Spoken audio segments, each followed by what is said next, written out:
It all started with a very simple idea.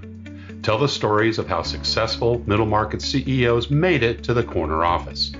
I'm Brant Handley, founder and managing director of Resource Options International, or ROI. We're the USA's premier executive search firm focused exclusively on empowering middle market companies to attract, hire, and retain A players while transforming top executives' careers and lives. ROI's Into the Corner office is dedicated to discovering how middle market CEOs advance their career, and we're making these remarkable and sometimes quite unbelievable stories available to you for the very first time.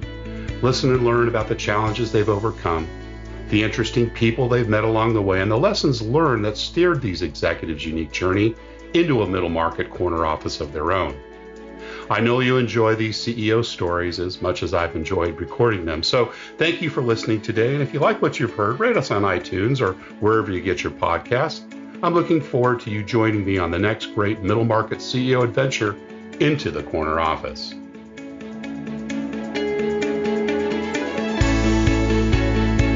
Today, my guest is Matt Harrison, co-founder, chief executive officer, and a member of the board of directors of WellAware Holdings, based in San Antonio, Texas. Prior to founding WellAware, Matt was the general manager of Texas Instruments Medical Business Unit, where he was responsible for overall direction, growth, strategy, promotion, and execution of the business plan. Matt currently serves as the chairman of the board of Pine Cove Christian Camps, which serves more than 2,000 college counselors and 45,000 campers every year. Matt holds a BS of Science degree from Texas A&M University, and he and his wife and best friend Julie live, work, and play in Bourne, Texas, and stay busy with their two daughters, Lana and Haley. Matt Harrison, welcome into the corner office. Brant, thanks for having us. Excited to be here. This is great to have you on, and we're both sequestered in our homes. This will, of course, be listened to a little bit later, but I've been in 6 weeks. Matt, how long have you been going stir crazy?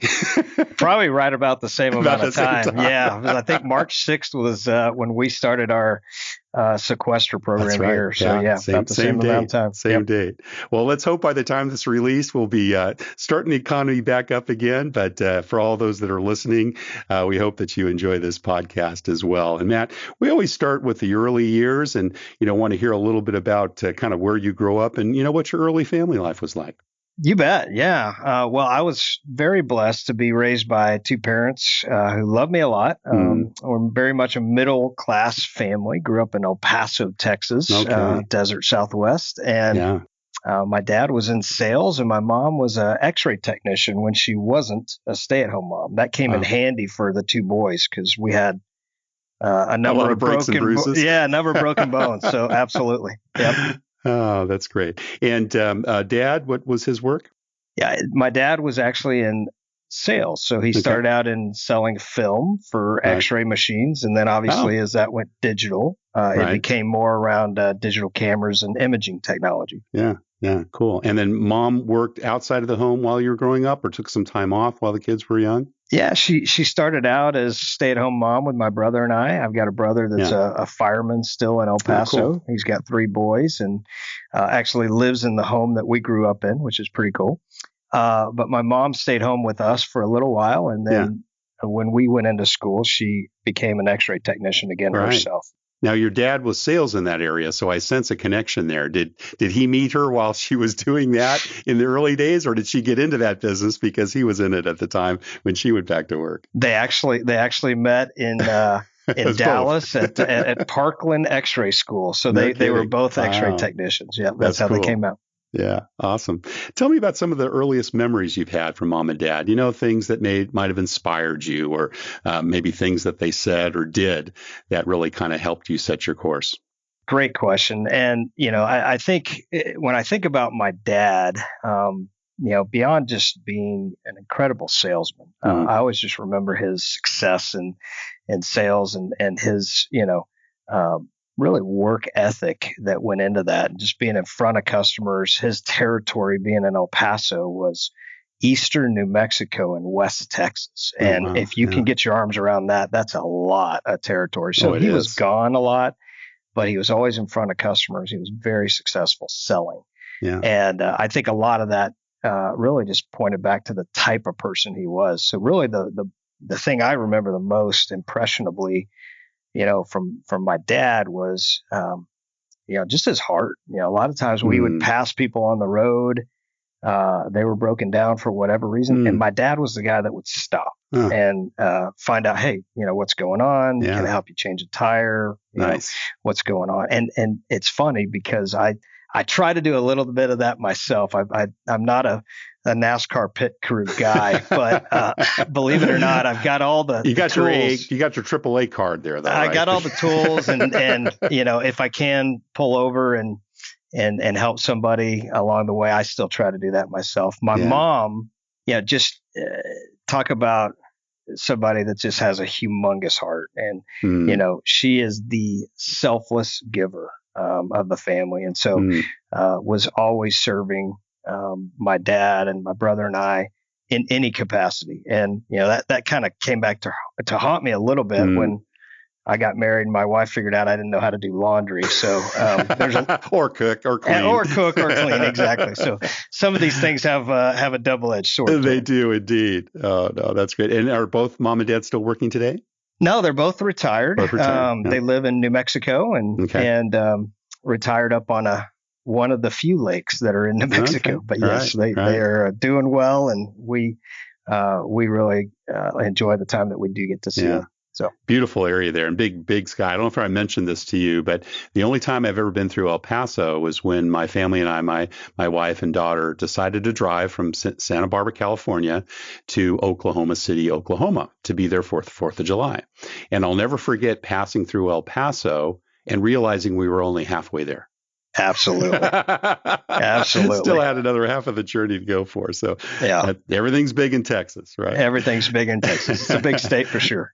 So tell me about when we're both members of C12, and for those of you that are listening don't know that, C12 is a CEO advisory with a twist. We are a peer advisory group of Christian business owners globally. I think we're something like 2,700 strong, another 125 groups. I'm up in the Connecticut area, and I know that Matt's connected down in the San Antonio area. So we do have also a common connection through Christ. And tell me a little bit about what role he played in your upbringing. Yeah, well, hopefully at the end of the day and every day, I'm just a little bit more like Christ. I've got a long way to go, but that's a good goal. I'll tell you, it's such a blessing to have a different perspective that shapes my worldview. And at the end of the day, it's really just about loving my Lord and Savior Jesus Christ and thanking Him for doing the thing that I couldn't do, which is getting me right with the Lord, and then sharing that love with others and just trying to love others in the very unconditional way that He's loved me. And I'll tell you what, that's, building companies is hard. That's a lot harder. Yeah. So did you have some modeling with mom chip. and dad? Did you grow up in the church, and was that an important part of your upbringing, or did that come later in life? No, we did. We grew up in church, and I got involved in some youth groups. I gave my life to the Lord when I was 13. Probably like many that experienced their salvation as a journey, I became much more focused in my faith and my faith journey in college. And so I had the benefit of being a member of a Christian fraternity at A&M, and really it's the iron sharpens iron concept. I was really pulled up by some peers that were part of that fraternity that I joined, and Brant, like you were just saying with C12, I've tried to continue that in my life. One of my goals is to surround myself with people who are, at different levels than I am. Right. And typically those are higher than I am, whether they be in, their spiritual journeys or their intellectual journeys, et cetera. But for me, it's a pretty easy job. I just, the bar is low here. And so, but I've been very blessed to be surrounded by friends and family members and colleagues. That's awesome. Who continue to try to pull me up. And so, I spent a lot of time really growing in my faith in college. And then was very, very blessed to have met my wife at school there at A&M, and she's such a strong believer. And so the two of us have really continued that journey together over the course of now 22 years of marriage. And she, awesome. I would say, is probably one of the biggest motivators for me to try to continue to grow in my faith. Glad to hear it. Back to the early childhood, any other, really inspirational people? Do you remember a special coach or a teacher or, anyone that maybe a youth leader that had an impression on you? And if so, in what way? Great question. I played a lot of tennis growing up, and looking back, I think I know why. My number one strength, if you do these strength tests, is competition. And so being an individual sport, tennis was my spot. And so there's no one else I could blame it on. I did have a coach in El Paso, an amazing man named Ross Walker. He is still alive today. He was actually he won Junior Wimbledon. So he's an English man that came over to the U.S. But Ross has taught me, what work ethic looks like. He taught me how to be humble, how to try to get control of my temper, although having red hair and just the DNA and genetics around that makes that a little bit more difficult. But Ross did a pretty good job helping me not to be too much of a mental case out on the court. And so I really appreciated that. Did you play college into tennis into college? I didn't. I had a couple opportunities to play at some different schools, but I decided I wanted to go to Texas A&M.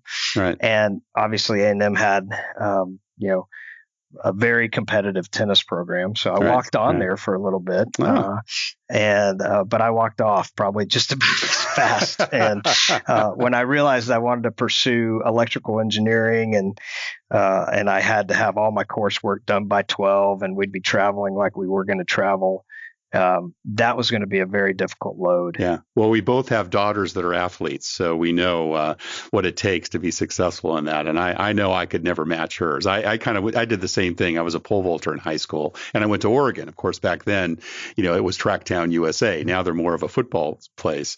But I walked on pretty quickly after I walked off pretty quickly after I walked on.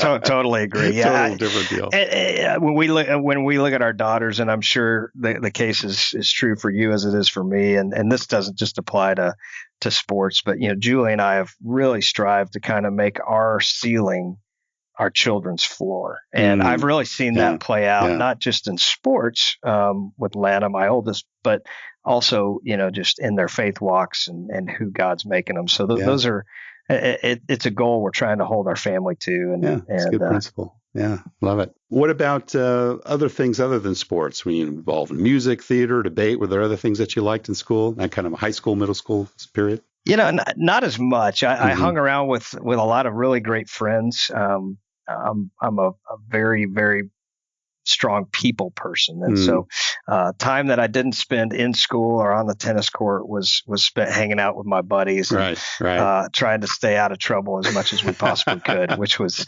a lot of fun. What about entrepreneurial things? What did you do for pocket money? Was there the ubiquitous paper route earlier on, or did you work retail? What were the kinds of things you did during the summer and, your off time?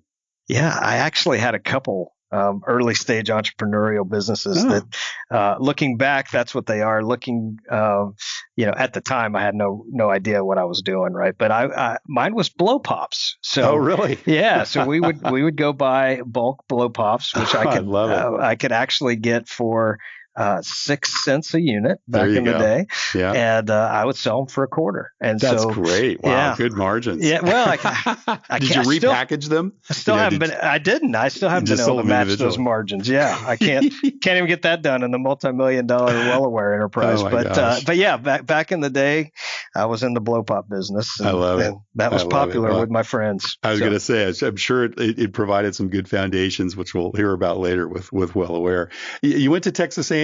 Was that your first choice? And if so, why choose there and why electrical engineering? Yeah. So, I've always been fascinated with the life-changing decision that you make at the ripe age of 17, 18 years old. Yeah, right. And I'll tell you the thought process that went into my decision to go to A&M, Brant. It was very straightforward. It was the only school I applied to. And I went to A&M because that's where my uncle went. And my uncle pursued a career in electrical engineering. And so he had gotten degrees in computer science and in electrical engineering. I always viewed my Uncle Will as somebody that was extremely successful in the workplace, just a great person. And so I thought, that's what I wanted to go do. I knew I was decent in math, and that was the path that I decided to take, and I never looked back. Yeah, awesome. And what was that first job you took out of college? The first job I took out of college was with Texas Instruments. TI, yeah. And, I found out very early on in my college pursuits that I didn't necessarily want to be an engineer. I started out in computer engineering. That was not for me. I was doing a lot of Fortran programming, which that brings back some horrid memories. If anyone can endure that or empathize, I appreciate that. So I actually switched degrees, and I switched out of computer engineering and into electrical. Right. And as simple as it sounds, the reason I chose electrical is because I knew there would be an opportunity to have a hard engineering degree, on paper behind me. I knew that would create career opportunities. Right. But it was also a hard degree. And so I just wanted to challenge myself in that sense. And so that's what I did. We pursued electrical engineering. And what I found when I was looking at options coming out of school is I ended up having two options. One was that I narrowed it down to. One was to go to work for Texas Instruments up in Dallas. In more of a technical sales role. Right. And so now was that during their heyday? Were they, because they were, everybody remembers the TI calculators and, all the stuff early on, or were they at that stage, kind of reprogramming themselves, right? Because they ended up getting purchased, if I think I'm not mistaken. Well, they're still an independent company Are they today. Still? Okay. But you're exactly right. They did definitely do a corporate rebrand and really a refocusing down to their core strategy, which ended up being semiconductors. Right.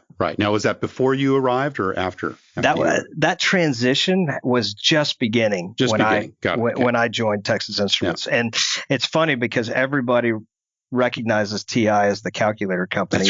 That's right. It represents no, you're right, but it represents about 5% of the revenue. They are truly, one of the leaders in semiconductors. And I had that opportunity to go work in a digital sales, a technical sales role, which, when it was described to me, they said, Matt, look, we look for people who have a technical background, but that can actually communicate with others. Right. And I thought, hey, that's me. And so I was looking at that job. And then I was also looking at a job in Austin with Samsung, which would have been much more technical, an amazing company as well. Right. It would have been much more technical in nature. And both of these were in the mid 90s. And great opportunities both ways. I ended up deciding to go to Texas Instruments.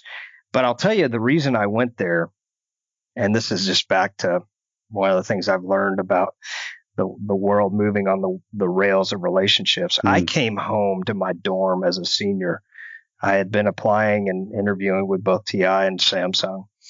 And I had a voicemail on my answering machine, which we actually had answering machines back then. Yeah. And it was from a guy named Jeff McCreary. And Jeff was the senior vice president of sales and marketing at TI. And he just left me a message, saying, hey, Matt, look, we'd love to have you come.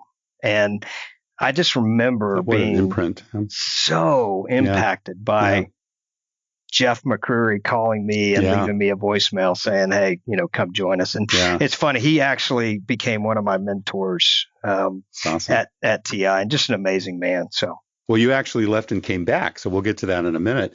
But tell me about leadership. I mean, did TI give you leadership responsibilities early on? Absolutely. I am so blessed to have worked at Texas Instruments and great training ground. Still some of my best relationships and mentors came through Texas Instruments. And so, just to unpack a little bit of my career opportunity at TI, which I think shaped me a lot. TI was excellent at training, as you suggested, and just taking us through formal training courses, but maybe even more importantly, giving us the opportunity hands-on to go learn. And this was in the late 90s. My first job inside of Texas Instruments was in the wireless business unit. So I was actually deployed as a technical sales representative in San Diego, California. Wow. Nice. And this is right when the wireless revolution was beginning. Oh, yeah. And so I called on this small privately held company called Qualcomm. Qualcomm. Yeah, I knew you were going to say that. Oh, my gosh. Yeah. And Wow. my job, Brant, at Qualcomm for TI was to sell them chips, Wow. which I miserably failed at. So, in fact, not only that, this is really when I started to learn a lot about who I was and just my DNA, because I was drawn more to the entrepreneurial landscape that was being built in San Diego around wireless. And so right. I ended up sponsoring for TI 2 investments and an acquisition that we made. And so that sounds interesting until my boss's boss's boss, which again was Jeff McCurry, goes, "Hey, we got to get Harrison out of there. That guy's selling nothing and he's costing us hundreds of millions of dollars. Like, get him out of there." And so, I came back to Dallas after 2 years, and that was probably about as long as I could have stayed in San Diego, because Julie and I were married without kids. What an incredible place to live. I can imagine. We're Texans as much as you can be a Texan by birth and by family and by generational lineage. But man, our roots were starting to grow quickly in San Diego. It's hard not to. I grew up in San Diego, so I know that well. Beautiful. So you actually left and had your first entrepreneurial venture, and then came back to TI. Tell us a little bit about that. I did. And when I was at TI, when I came back to Dallas, I ended up getting the opportunity to start 2 different business units. So that was kind of my opportunity to cut my teeth in the entrepreneurial world and trying to understand a market and to find a product that could fit a market solution, recruit a team. I did that in 2 businesses for TI. And then one of the folks that I had worked with in one of those businesses had left Texas Instruments and started their own business, and ultimately recruited me to join them. So I took 3 years off from TI and in another startup endeavor. And Comica, right? Or Comica? Yes. Comica? It was called Komoka. Komoka. Got it. And names mean a lot to the founder. So the founder who recruited me, his family is actually from a tiny little town in Puerto Rico called Mocha, M-O-C-A. Got it. And it was a communication company that, interestingly enough, was a little bit ahead of its time. If you've seen the recent Alexa commercial where, the dad pops up watching his daughter cook the burnt duck, and, and she's like, "Dad, he's like, I need help, and my date's almost here." He says, "Well, what's his name?" "Sorry, Dad." So, she hangs up. But that's the product that we had built at the time. Yeah. So it was really targeting, kind of a unified screen delivery of content. So we were a little ahead of our time. Yeah. But the name of the company came from the merging of communications and Mocha. Yeah. Exactly. And then what brought you back to TI? Well, it's interesting. One of the mentors and frankly, one of my best friends now is a guy named Doug Razor, and Doug was in charge of all strategy for TI. He had said to me when I left, he said, "Matt, if you ever want to come back, the door's open." And I thought, that's a really nice thing to say. And when you're leaving and you're pursuing this next endeavor. Yeah, not too many people say that in too many companies. I know that for a fact. Well, you do. I didn't really expect to take him up on it, and in all frankness. And my journey with Komoka was an interesting one. I was brought in as a quote unquote co-founder, COO, but I wasn't on the board.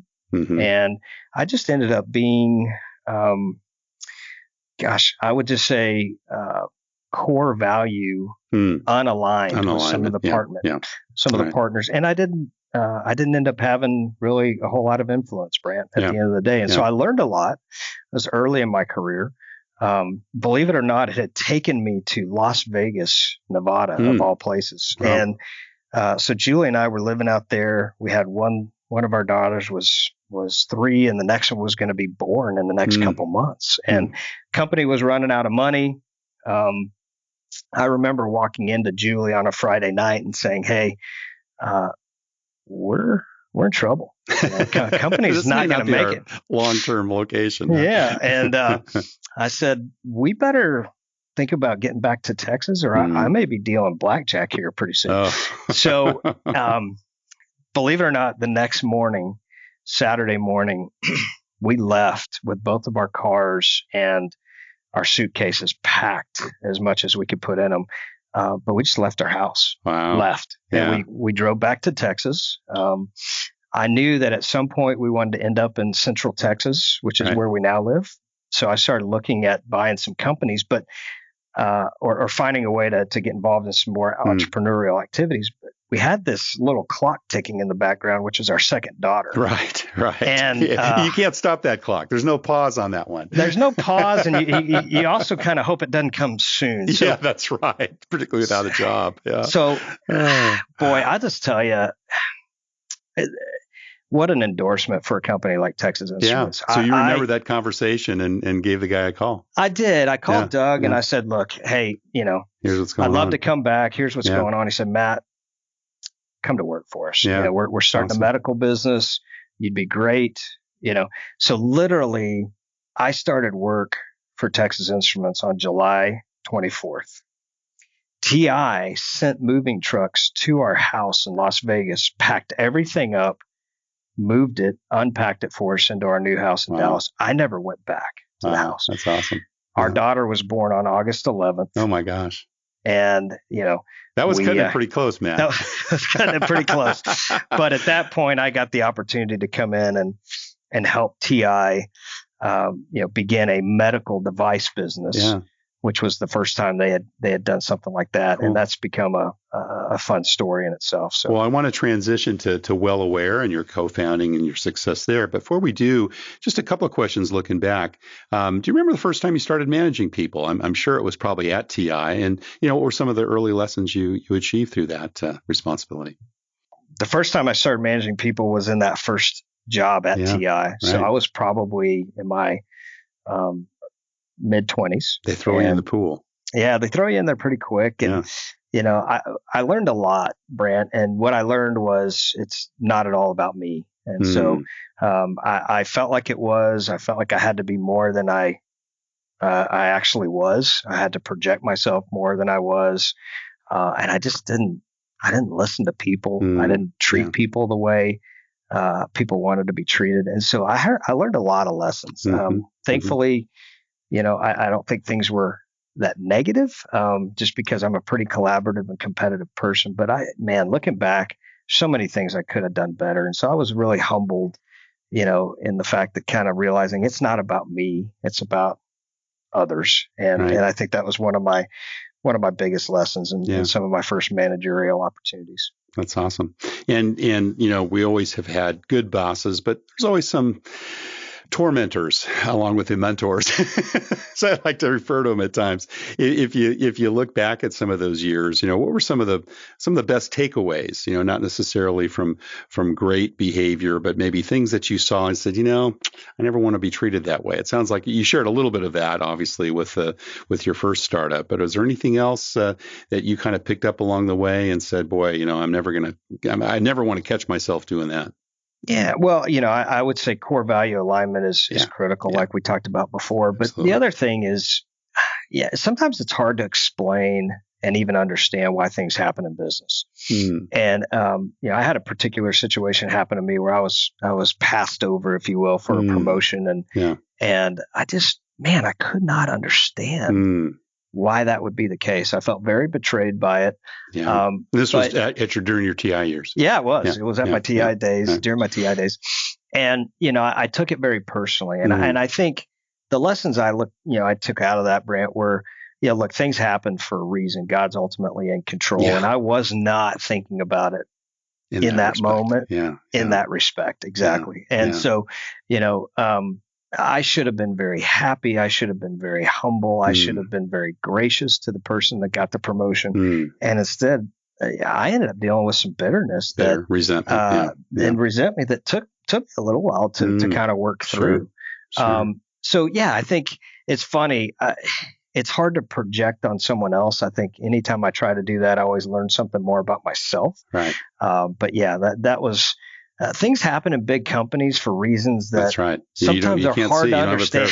Yeah, right, that's right. Exactly. Yeah, but what I've learned is to control the things you can control. Right. And for me, that's myself. So if I can't learn and lead and get better with myself, I can't. I really have no grounds to expect much more of others. Well, let's talk a little bit about WellAware. You've been running this business for, almost 8.5 years, back in January of 12. And, tell us a little bit about what you do and kind of the size and scope of the business. And more importantly, kind of what led you to kind of go back out again on your own and found this company. Sure. Yeah. And I'd say this is the first time that I've ever started something on my own. Right. Without a TI safety net or joining someone else and partnering with someone else. So right. Julie and I have prayed about this platform for a long time. We wanted to create a company that was about people.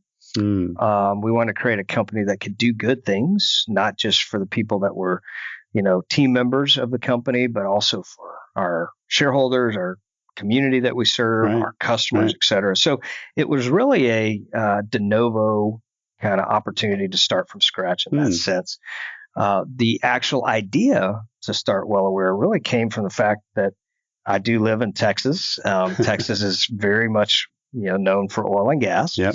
Although it's a tough time right now, that industry will absolutely come back, and it will endure. It always has. And that's the culture behind it. But Julie's family is from a ranching family in West Texas. Her dad's a 4th generation rancher, and they have oil and gas production on their ranch. And so as a problem solver and as a technologist, I was always intrigued by the fact that the production side of the business, where you're actually extracting the hydrocarbons from the ground, there's a bunch of guys in trucks running around and checking on wells. And I thought, where is technology? Why is this not being done in an automated way? Interesting. From the landowner perspective, we were having our roads torn up. We were having our gates knocked down. We were having our cattle hit. And you just kind of wonder, why is this happening? Yeah, that doesn't need to happen. And every time I'm on the ranch, there's 3 or 4 of these guys lined up in trucks with their windows down, kind of talking to each other. So, we started WellAware around production efficiency back in 2012, 2013, right, when production efficiency didn't matter. Why? Because the price of oil was $100 a barrel. Yeah. And for those that are listening, it's about $20 now. Correct. Yeah. So very different universe back then. Now, what it says about a guy who starts a production efficiency company when the price of oil is 100, I'm not sure. It says that thankfully there's foresight, divine intervention. It was foresight. Yeah. Okay, sure. But yeah, that's how the company started, and was very fortunate to recruit some people to help with the company, but also to help back the company out of the gate. And how many employees now, and what's kind of your span of operations? Yeah, so we have about over 100 full-time, part-time employees, and we operate in pretty much every major oil and gas basin across the United States. We've got some international deployments as well. We're on thousands and thousands of wells out there, and are really focused on helping operators become more profitable. Which you do data collection, basically, right? And we do data collection. Visualize and understand. Yeah, we do data collection, but we take it a step further. So we help them understand how to save money in their operations, how to produce more with less. We show customers how to achieve outcomes around extending the useful life of their infrastructure, which is very expensive out there. So it started with getting data, and now it's moved into transitioning and transforming that data into financial, operational, and environmental, social governance outcomes. And that's what our customers are much more interested in purchasing. So Matt, you talked earlier about the importance of core values and how, in one of your earlier companies that was misaligned. So, how is Christ involved in WellAware? And do you consider yourself a faith-based business? And, how does that all work? And how's that played to your success? Yeah, it absolutely has underpinned everything we've done. And, we're not exclusively a Christian or a faith-based company, although everybody that comes to work since I interview everyone, that's part of the story I get to share with them as to how my faith has defined me. And we don't push anything on anyone. In fact, we have people of all faiths, walks, and backgrounds here.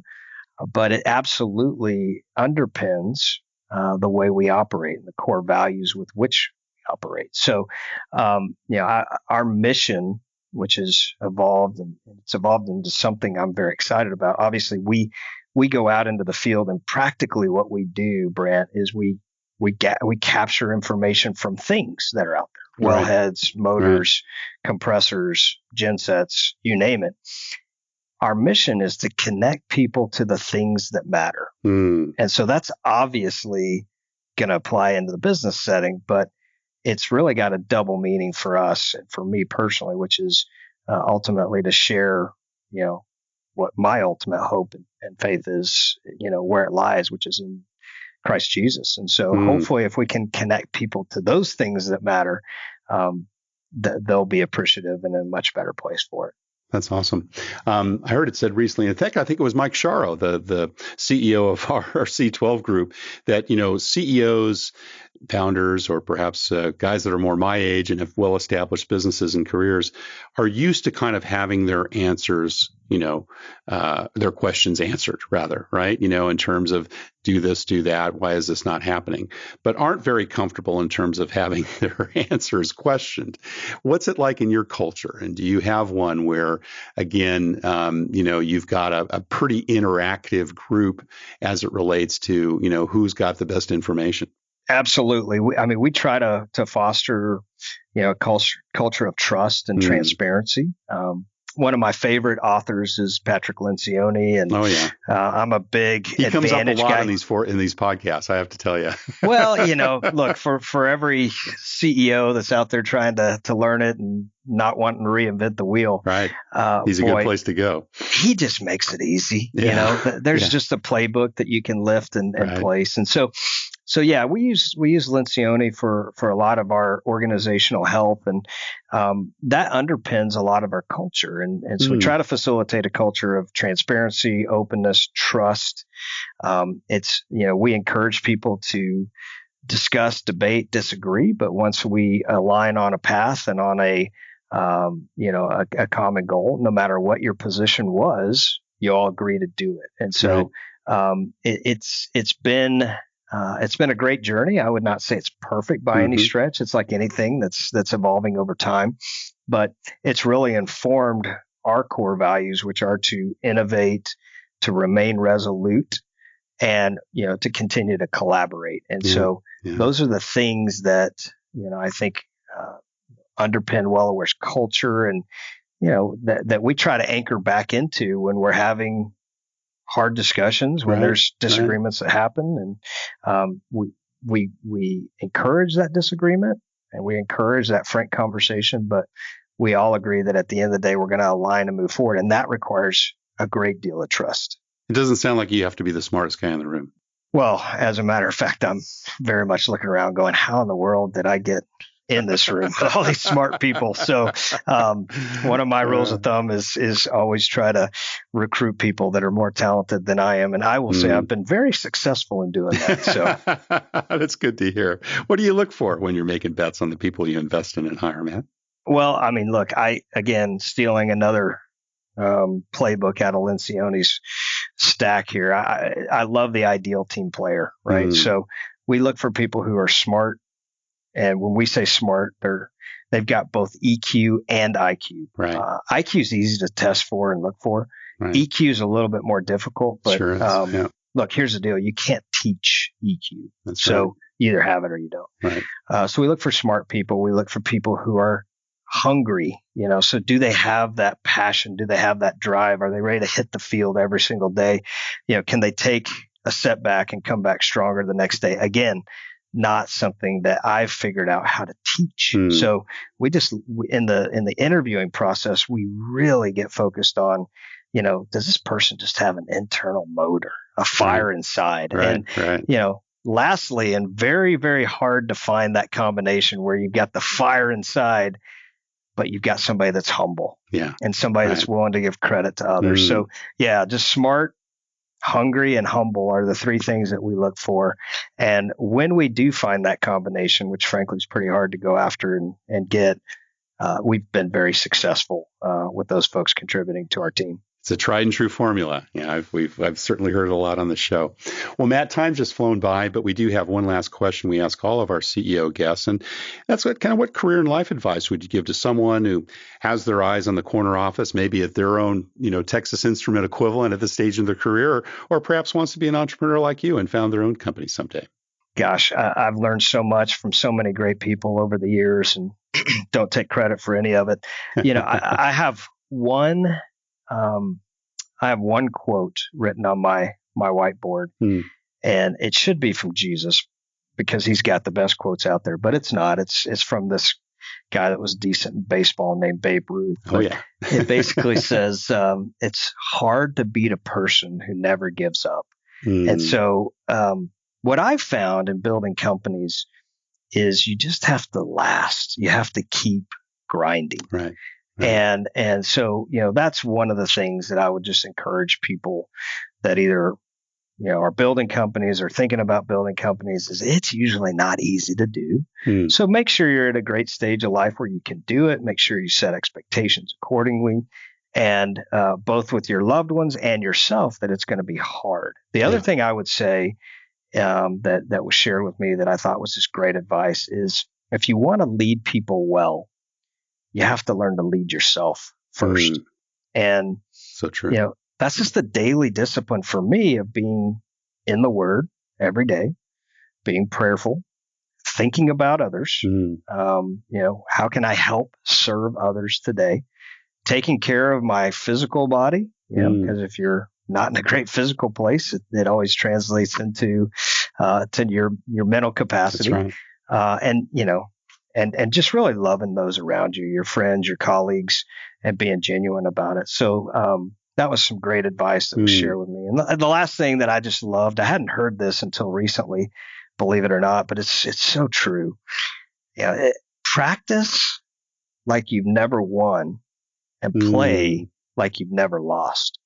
And so I think when we hit the field, when we're in front of customers, you gotta, when you get ready for a customer meeting, and customers are what make the world go round for the business setting, you gotta practice like you've never won a deal. That's right. How are we going to win this next deal? But when you get in front of that customer, you got to give them the confidence that you're going to deliver for them. Right. So, for me, it's been a great lesson that one of my mentors recently shared with me. So, well, Matt Harrison, co-founder and CEO of WellAware, thank you so much for sharing your journey into the corner office. Brad, thanks for having us. I hope some of the things we talked about will be helpful to others. And it's been wonderful getting to know you and getting to know your business as well. So thanks for having us. You're very welcome. Thank you for listening to Into the Corner Office with Brant Hanley. We hope you enjoyed hearing our guest CEO story as much as we did. If you want to hear more CEOs reveal their journey into the corner office, please subscribe via iTunes and tell your friends and colleagues. For more information about Brant, Resource Options International, and the mighty middle market, visit www.goforroi.com. We look forward to having you join us for our next episode.